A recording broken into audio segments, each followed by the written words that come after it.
Legend tells of many ancient weapons, many of them imbued with great power. Hammers that call forth the very forces of the heavens themselves, raining down devastating thunderstorms and electrifying bolts of lightning to vanquish any foe.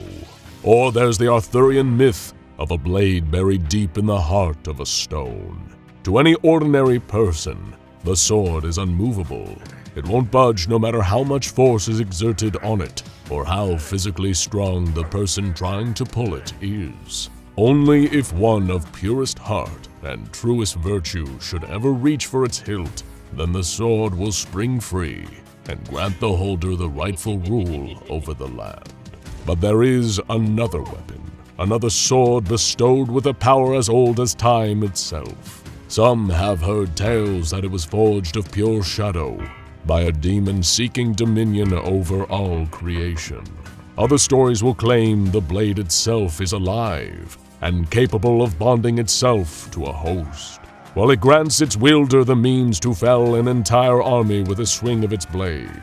The weapon also curses those who seek to covet its destructive power, slowly destroying them the longer they possess this unholy sword. Such a powerful tool of devastation would bring chaos on this world and any other. But this... well, this is not that sword at all. Actually, the weapon in question, even though it technically doesn't count as one, isn't some magical item. In fact, its only real power is causing all of its various owners over the years to end up needing a serious trip to the ER. So this is SCP-572. Okay, sorry, I'll do the voice again, but this is the last time. Or as the legends call it, the Katana of Apparent Invincibility. Now, just like the ancient weapons of legend, this katana has changed hands a number of times over the course of human history.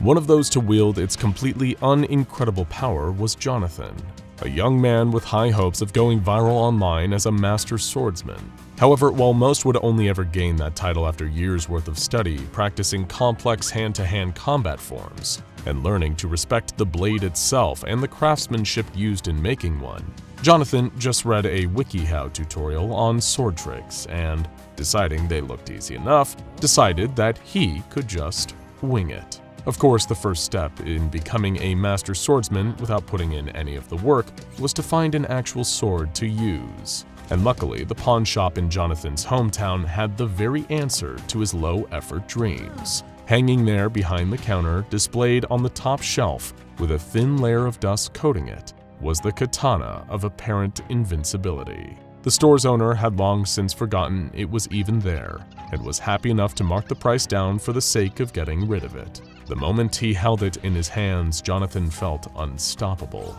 like he could conquer his whole town with the power of this mighty sword that was barely sharp enough to cut wet toilet paper.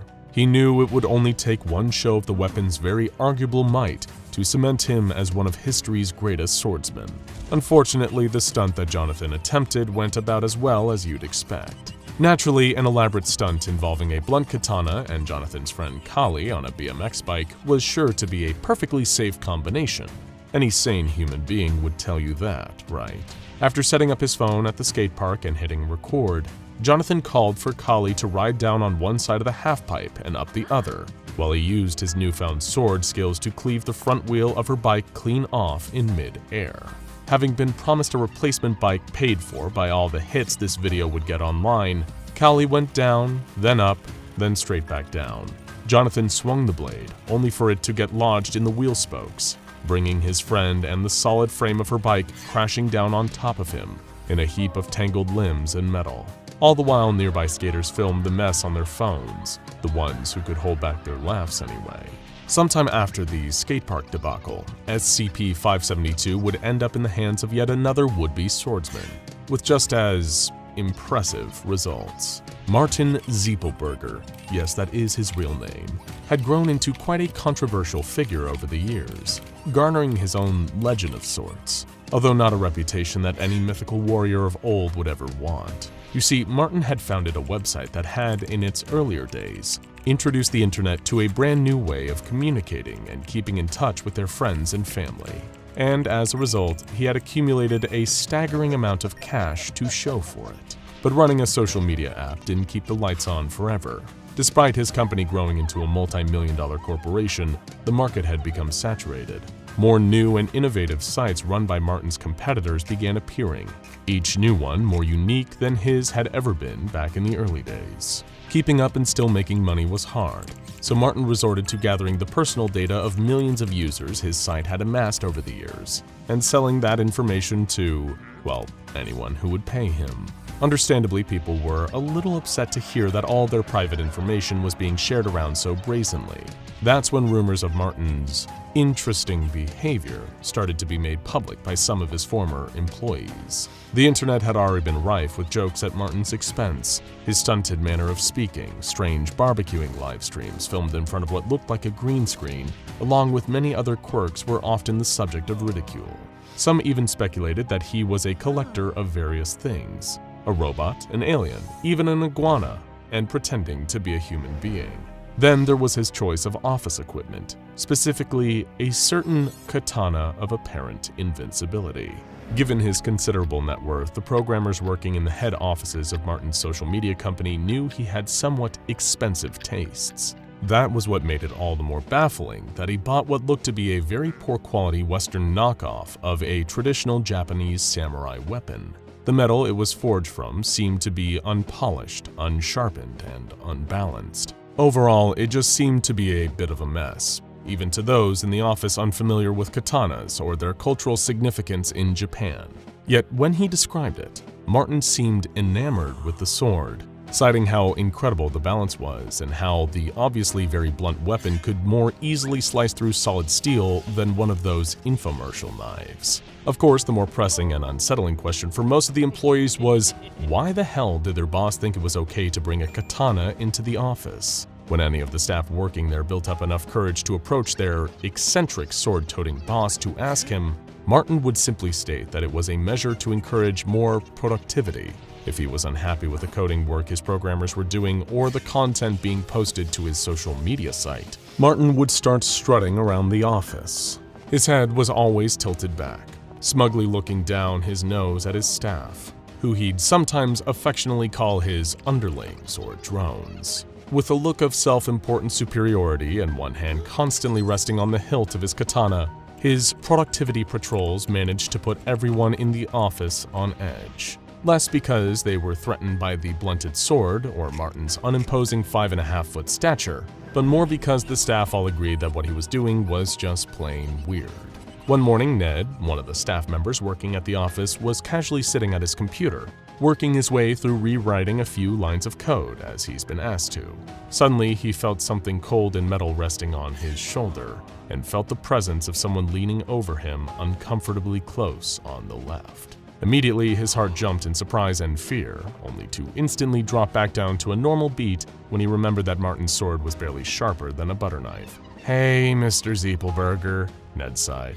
"Hey there, Nedry," Martin replied. His voice sounded like he was trying to smile, but also didn't know how long it was normal to hold it. Also, Ned's name wasn't short for Nedry.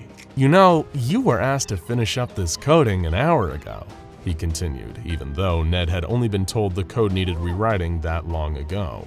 "If you don't hurry up, I might just have to chop you into bits with my huge sword." Martin forced a laugh as though he'd never actually expressed humor before. Eventually, the employees had grown sick of Martin's brandishing his katana around the office. They didn't feel threatened so much as they were just annoyed. It was distracting them from actually doing their jobs. When a group of them, led by Ned, marched into his office to formally complain in solidarity, Martin spun around to face them in his desk chair, his useless sword in his hand. "So, this is treason then?" He smiled to himself as if he'd been waiting for this moment, drawing the katana. In his head, Martin was about to leap forward over his desk, in a move ripped straight out of a Star Wars movie. He thought he would easily spin through the air, hurtling towards his group of employees with the blade ready to skewer the nearest ones for daring to question his leadership.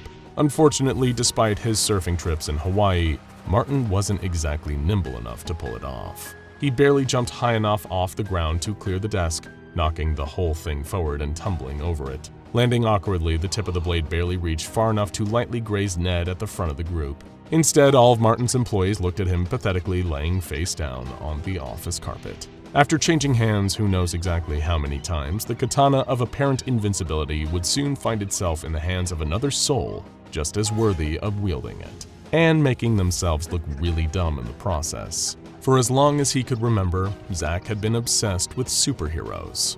He had spent his youth reading comic books, idolizing characters like Batman, who fought criminals on the mean streets to deliver swift and brutal justice. Even as he got older, Zack never outgrew that childhood dream he had held on to become a real-life superhero.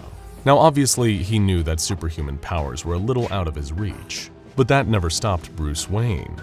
Zack could train himself, build up his physical strength, and learn to fight. Of course, he overlooked the part where Bruce Wayne also had billions of dollars inherited from his parents at his disposal, not to mention a cave with lots of fancy high-tech gadgets, an English butler, and had trained under some of the most skilled hand-to-hand combatants in the entire world. Batman never learned karate during night classes held at the local community college. Still, there was nothing that could deter Zack from his heroic aspirations. He spent every free moment he had in the gym, lifting weights and building his biceps to the size of burger buns. After failing his exam twice, he achieved the coveted blue belt in his martial arts class, and he even ordered the parts he would need to construct his super suit. Sure, Zack told himself it might have just looked like a ski mask and some hockey pads, but he needed freedom of movement as well as protection. There was only one piece left to complete this stage of his origin story, a kick-ass superhero codename. That was when fate seemed to step in, taking its rarest of forms, an eBay listing for a used sword. From the moment he saw it, Zack knew he needed to own it. Not all superheroes used weapons, but he figured it would be a good deterrent. He'd only ever draw his blade to wound, and only when there was no other option. As he placed his bid, Captain Katana was born. It was his first nightly patrol. Zack had donned his protective suit and concealed his secret identity behind the mask. The katana was sheathed and strapped to his back, for now, but he was sure enough it would soon see its share of righteous vengeance before the night was over. Well, more accurately, it would cause more than its share of mishaps by the end of the night. But Zack, Captain Katana didn't care. He felt unstoppable, in fact. Ever since the sword had arrived in the mail, he had been feeling like he could take on the world. The would-be hero thought it was just the anticipation of finally being what he'd always wanted to be, exactly what his training had been preparing for. How was he to know that the sword itself was the reason for his dangerous amount of overconfidence? You see, while it might not be imbued with ancient magic, the power of a god, or the ability to suck the souls of its victims, there is one thing remarkable about SCP-572. Okay, well, two things. The first being just how bad it is as a sword. It isn't forged from any high-quality steel or made by an elusive Japanese swordsmith. Whereas a katana made with the proper amount of skill, craftsmanship, and care is perfectly weighted and balanced evenly for the right amount of speed and swiftness in combat, this one is, well, none of the above. And as if it wasn't bad enough that it lacked all the other qualities of a true katana, SCP-572's blade is totally blunt. Seriously, you couldn't even slice bread with this thing. And yet, in his heart, Zack felt like it was the perfect weapon, the most powerful tool in his vigilante war on crime. Speaking of crimes, he'd thought he'd found his first prey for his nightly hunt. The sound of a car alarm was blaring through the city streets, coming from somewhere nearby. Our woefully under-equipped and underprepared hero raced a few blocks over to find the source. From a distance, all he could see was a man fumbling with the door of a locked car, clearly unable to open it, and trying to force his way in. What this so-called hero didn't think to do was assess the situation for any further context, too quick to trust in his instincts. "Stand right there, thief!" he declared, unable to hear how muffled his voice sounded when filtered through the material of the ski mask. The man froze and turned to look at the figure approaching him, only to raise an eyebrow in confusion. Hello?" he called back. "Can I help you?" "Silence, villain!" the masked onlooker shouted, just audibly over the noisy car alarm. "You've got two choices here. Either you walk away, leave that person's property alone, and I'll let you off with a warning, or we do this the hard way, and you'll face—" Zack paused for dramatic effect, like he practiced in the mirror. The wrath of Captain Katana. Of who? The other man replied. Look, man, I'm not sure what your deal is, if this is some kind of cosplay thing or you're just nuts, but this is my car, okay? The door gets stuck. I just need to jimmy it a little sometimes, but it sets the alarm off. Liar! Captain Katana yelled, reaching over his shoulder. His gloved hand gripped the hilt of his weapon and pulled it free of its sheath. From across the parking lot, the driver couldn't tell how utterly useless the sword was at his current distance. All he saw was a masked, potentially unhinged stranger dramatically pacing towards him with what was very clearly a weapon. "What the hell?" he exclaimed, urgently trying to get his car door open. The handle gave way and the door sprung open, allowing the man to hurriedly climb into the driver's seat and shut the door behind him. Starting the engine, the lights came on and illuminated the stranger in front of him, who stood looking absolutely ridiculous in his outfit, consisting of what looked like various pieces of sportswear. Katana in hand, the superhero was still striding slowly towards the car as the engine spluttered into life. Zack stopped, smiling under the material of his hockey mask, as he gripped both hands around the hilt and took a wide stance. Flooring the accelerator, the driver was eager to get away from the obvious lunatic. Even if he was wielding a sword that was mostly unusable, it didn't seem like that would stop Captain Katana from trying to use it, no matter how unsuccessfully. The car came barreling towards Zack, and he readied himself, lifting the blade high above his head. He knew that he would be able to bring it downwards in a victorious swipe at precisely the right moment. The second the worn-out dulled metal connected with that of the car, it would slice the stolen vehicle into two perfect pieces, split right down the middle, leaving the thief confounded and ready to be handed over to police. You can already guess that's not what happened, can you?